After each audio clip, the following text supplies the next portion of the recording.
దేవుని స్తోత్రం. హల్లెలూయా. ప్రియులారా, పరిశుద్ధ బైబిల్ గ్రంథంలో నుండి దేవుని వాక్యాన్ని కొద్దిపాటి నిమిషాలుగా ధ్యానం చేసి మనము ముందుకు సాగిపోదాము. అదా దేంట్లో రికార్డింగ్ అదేనా? ఓకే.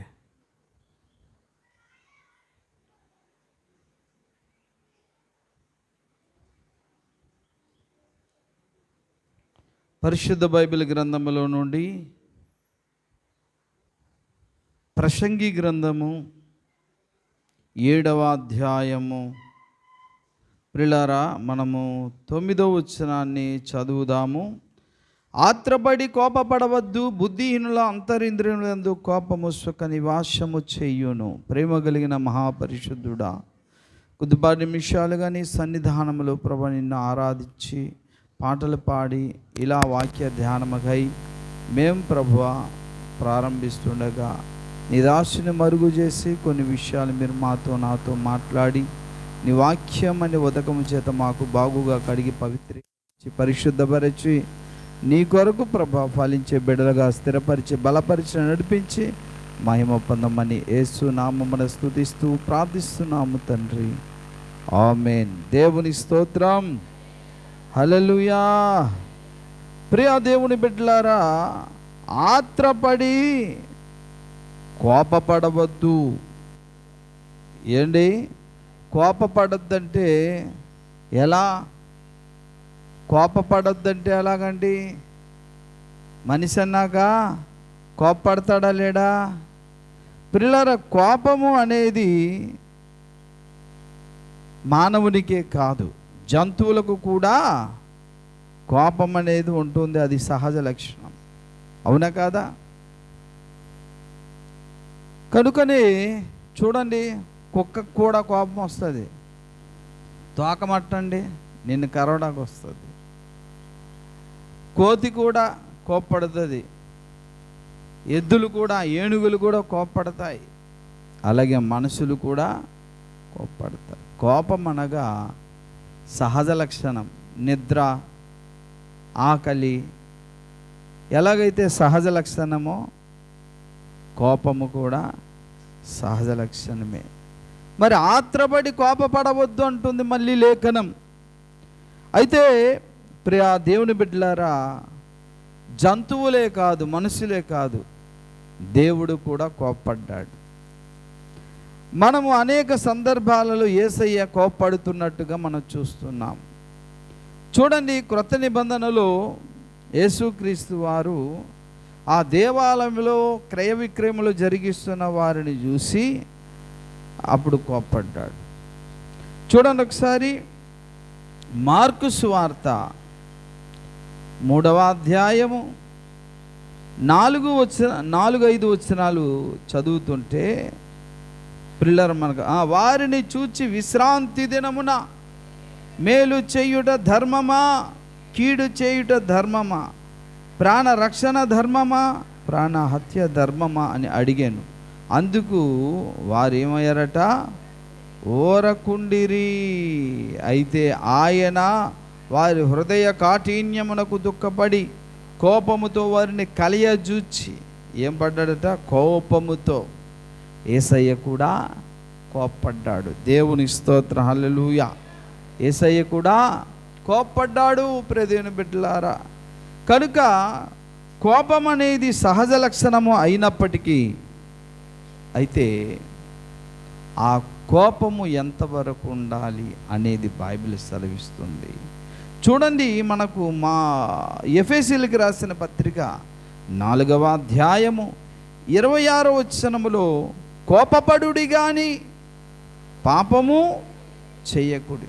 చూశారు కదా, ఎఫెసీ 4:26. కోపపడుడి గాని పాపము చెయ్యకుడి, సూర్యుడు అస్తమించు వరకు మీ కోపము నిలిచి ఉంచ. ప్రియదేవుని బిడ్డలారా, ఇక్కడ ఈ లేఖనముని బట్టి మనకు అర్థమవుతున్న సంగతి ఏంటంటే, సూర్యుడు అస్తమించే లోపు తగ్గిపోయే కోపాలు ఉన్నాయన్నమాట. అంటే చిన్న చిన్న కోపాలు పెద్ద పెద్ద కోపాలు కూడా ఉన్నాయి. ఇంతకీ చిన్న చిన్న కోపాలంటే దాని అర్థం ఏంటంటే పిల్లల క్షణమాత్రం ఉండే కోపం. ఓ గంట అరగంట ఉండి మళ్ళీ కోపం చల్లారిపోద్ది. కానీ పెద్ద కోపాలంటే నిమిషాలు గడిచాయి, గంటలు గడిచాయి, రోజులు గడిచాయి, వారాలు గడిచాయి, నెలలు గడిచాయి, సంవత్సరాలు గడిచినా సరే వీడని కోపం, పగగా మారినటువంటి కోపం, కక్షగా మారిన కోపం, కీడు చెయ్యాలని లోపల మండుతున్న కోపం, అది పెద్ద కోపం. కనుక ప్రియమైన బిడ్డలారా, కోపం అనేది పడవచ్చు, కానీ ఆ కోపము సూర్యుడు అస్తమించే లోపే కోపము చల్లారిపోవాలి. సూర్యుడు భగభగ వండి సాయంకాలానికి చల్లారిపోయినట్లుగా మనకు, అంటే మన దృష్టికి చల్లారిపోద్ది కదా సాయంత్రం అయ్యేసరికి. కానీ నీలో భగభగ మండుచున్న ఆ కోపము ఏమవ్వాలి? చల్లారాలి కదా. కానీ అలా చల్లారకుండానే నీలో ఉన్నటువంటి కోపము మండుతూ మండుతూ ఉందనుకో పిల్లరా, అప్పటికి సూర్యాస్తమయం అయిపోయింది, కానీ నీ కోపం మాత్రం అలాగనే ఉంది, తగ్గలేదు అంటే నువ్వు పాపము చేస్తున్నావట. అది లేఖనం సెలవిస్తున్నది. జాగ్రత్త. సూర్యాస్తమయం అయినా సరే నీలో ఉన్న కోపము మండుతూ మండుతూ మరుసటి రోజు, మరుసటి వారం, మరుసటి నెల, ఇలా అసలు కొంతమంది చచ్చినా సరే, చావు బ్రతుకుల్లో ఉన్నా సరే కోపం చావదు.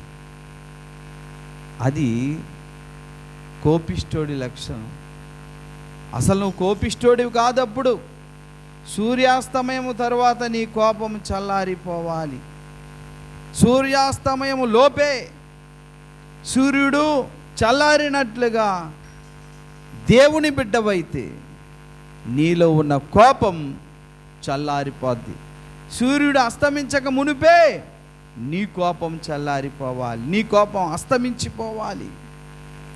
నువ్వు దేవుని బిడ్డవైతే. ఒకవేళ సూర్యుడు అస్తమించినా సరే నీ కోపం అలానే ఉందనుకో, నువ్వు అప్పుడు కోపిష్ఠుడు కాదు, పాపిష్ఠుడు అన్నమాట.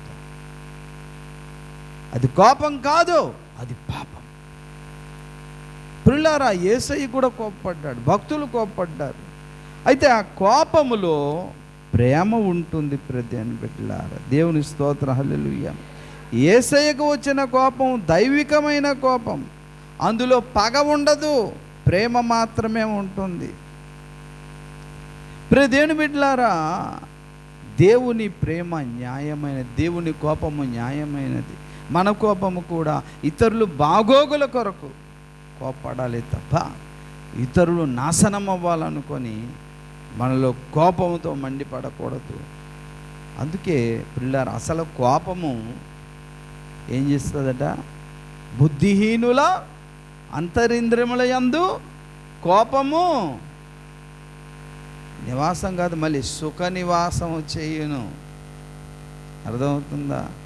కనుకనే ప్రియులారా, కోపము అనేది సూర్యుడు అస్తమించే లోపే నీ కోపము. మార్కు మీద రూబేను కోపం ఉండొచ్చు, రూబేను మీద మార్కు కోపం ఉండొచ్చు. ఏదో కోపడ్డారు. ఎప్పుడు? నిన్న. ఆ కోపం ఈరోజు వరకు ఉండకూడదు. అప్పుడు ఆ కోపము కోపం అనబడదు, పాపం అనబడుతుంది లేఖనం. అందుకే కోపపడుడి, కానీ పాపం అంటే కోపము పాపముగా మారిపోతుంది. కనుక నువ్వు చాలా జాగ్రత్తగా కోపాన్ని, ఆ పాపాన్ని మానుకోవాలి. బైబిల్ సెలవిస్తుంది. యాకోబు రాసిన పత్రిక 1వ అధ్యాయము 20వ వచనంలో, నరుని కోపము దేవుని నీతిని నెరవేర్చదట. మాట్లాడుతున్నావా నీ పక్క సహోదరునితో? మాట్లాడుతున్నావా నీ ప్రక్క సహోదరుడితో? ఎందుకు మాట్లాడలేకపోతున్నావు? నీలో ఉన్న ఆ కోపము కక్షగా, పగగా, ఆరని అగ్నిలా ఉండిపోయింది. కనుక నీవు దేవుని బిడ్డవైతే నీలో ఉన్న కోపము పాపముగా మారక మునిపే, నీలో ఉన్న కోపము పాపముగా మారక మునిపే, సూర్యుడు అస్తమించక మునిపే ఏమవుద్దండి? చల్లారిపోతుంది. అది దేవుని యొక్క బిడ్డల లక్షణం. కనుక దేవుని బిడ్డలారా, ఎంతకాలం మరి దేవుని యొక్క స్వభావాన్ని మనం ధరించక, ఒకరి మీద ఒకరు కోపపడి, ఒకరి మీద ఒకరు కక్ష, ఒకరి మీద ఒకరు పగ, ఒకరి మీద ఒకరి కీడు జరగాలనే మనసులో తలంపు చచ్చినా కొందరికి పోదు. అది దేవుని బిడ్డల లక్షణం కాదు. ఆ కోపమే కదని సింపుల్గా తీసి పడేయద్దు.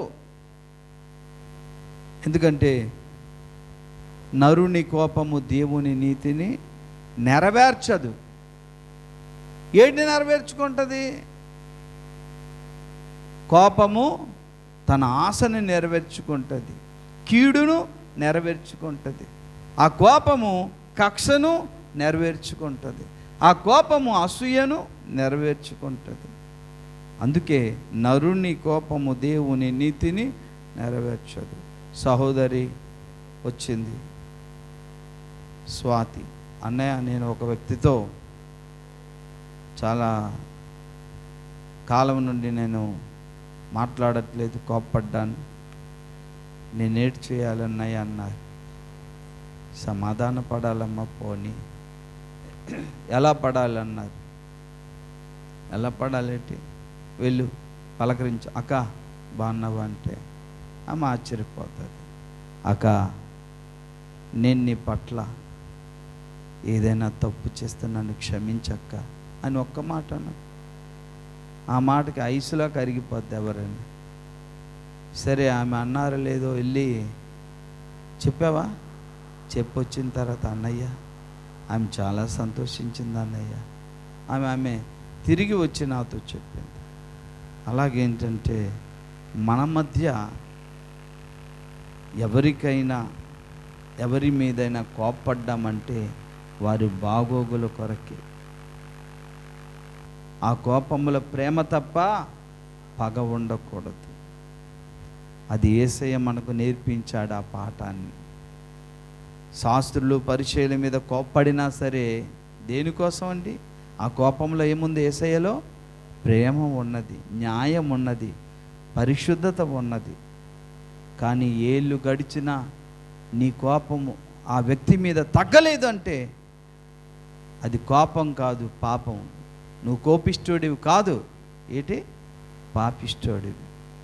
కాబట్టి అది సరి చేసుకుందాం ఇప్పుడే ప్రభు పాదాల దగ్గర. నీవు ఎవరి మీదైనా కోపము ఏళ్ళ తరబడి లేదా నెలల తరబడి ఉంచుకున్నావా? సరి చేసుకుందాం. ప్రార్థన చేద్దాం. తల్ల ఉంచండి. యేసయ్య